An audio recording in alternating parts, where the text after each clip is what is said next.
I want to talk a little bit about a forgotten superbike, the MV Agusta F4 1000. You know, I've been riding the H2 all season, and I've been treating this thing like the stepchild that no one loves, but it's really a great bike, and I just wanted to talk a little bit about it. This bike, many of you are familiar with. It was designed by the late Massimo Tamburini somewhere in the mid-90s, and it first came out as a 750 for a few years, and then in 2004 they announced that they'd be coming out with a 1000cc version, the F4 1000. And I remember falling in love with this thing for the first time, seeing it, you know, just saying, man, I gotta have one of these.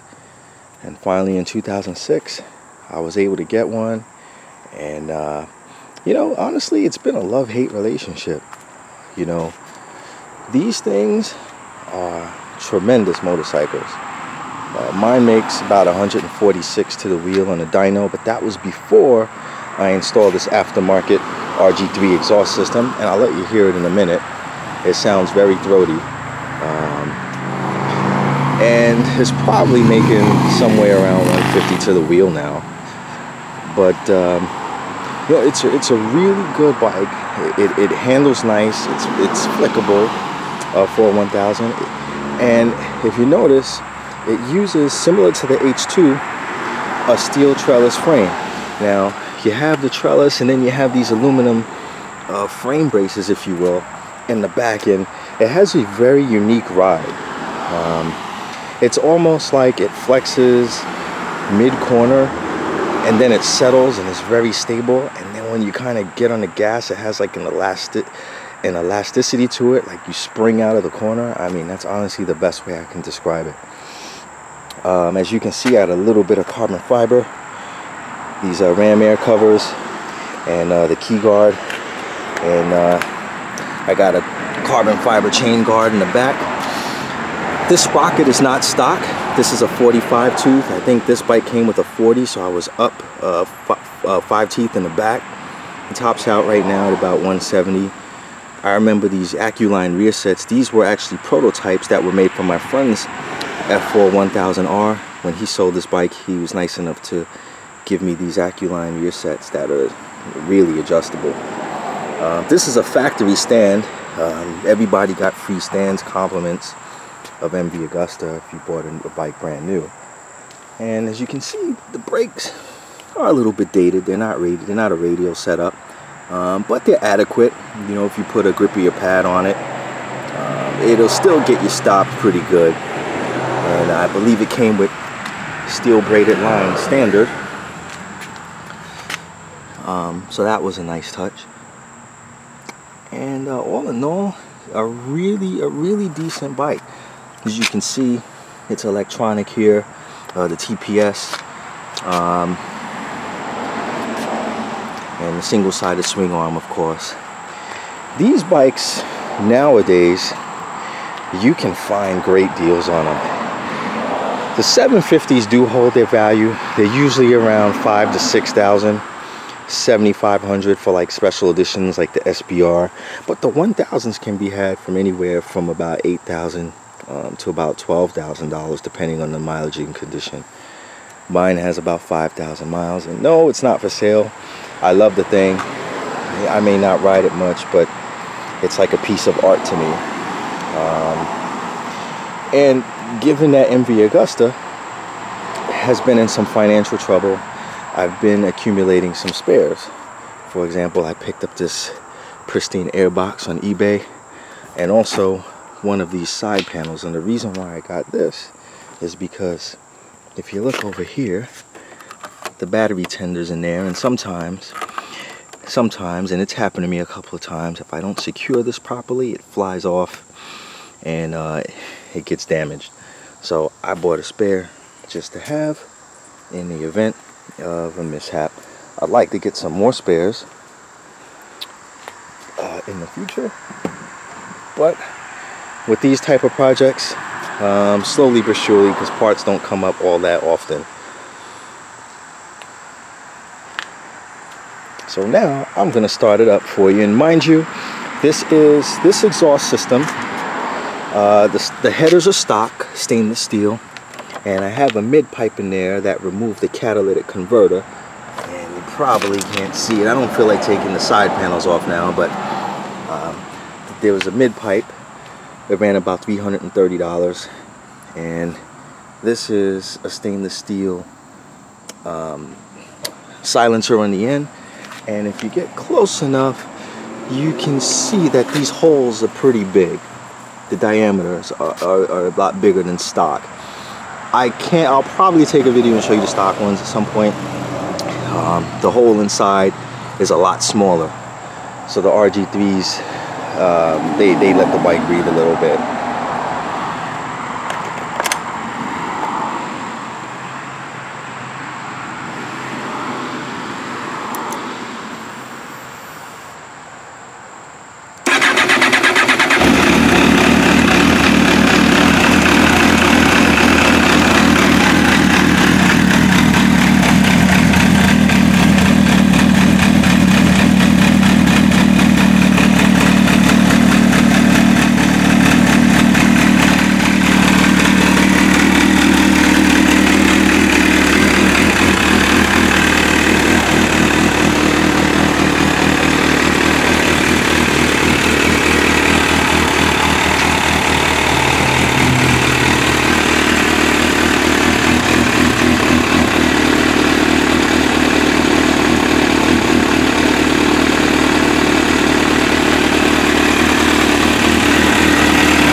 So that's pretty much it. I toggled through the dash. You can see it has 5,100 miles. I went through great lengths to keep this thing in as good condition as I can. This past June was the 10-year anniversary of ownership. I bought this 05 as a new leftover in 2006. And man, I remember my first ride on it as if it were yesterday. A few weeks ago, I compounded the paint just to get that wet look back and to get all the fine scratches out. I mean, you can't see any scratches in the paint. I really worked hard on it. Tank's got a couple of things here and there. I got a couple of scratches on the airbox. I actually dropped it once when I was working on it, and that's why I bought that spare airbox. But all in all, she looks great. She looks great. I'll probably be ordering some new Zeus fasteners for it, and I'll probably be taking off the tips of that RG3 exhaust and have them recoated, because they do have some scratches on it, a bit much for my taste. And if you guys are interested, let me know. I'll do a track day, or I'll do some more rides on it with better quality video than the old ones I posted. I don't mind taking it with me to Summit one of these days to get some really good footage around Summit, where I can really stretch the bike's legs and you can hear how it sounds at full song. So just wanted to share that with you guys, and hope you enjoyed watching.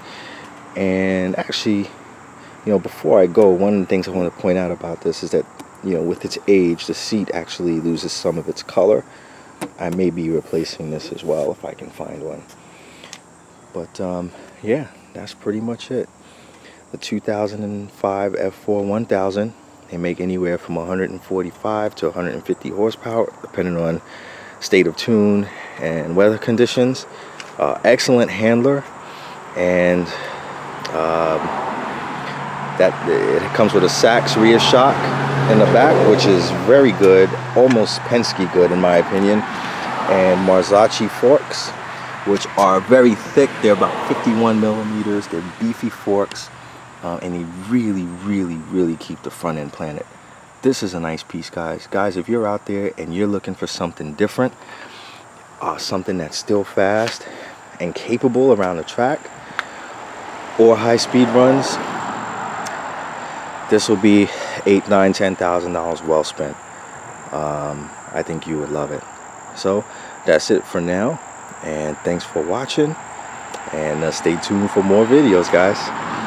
Take care.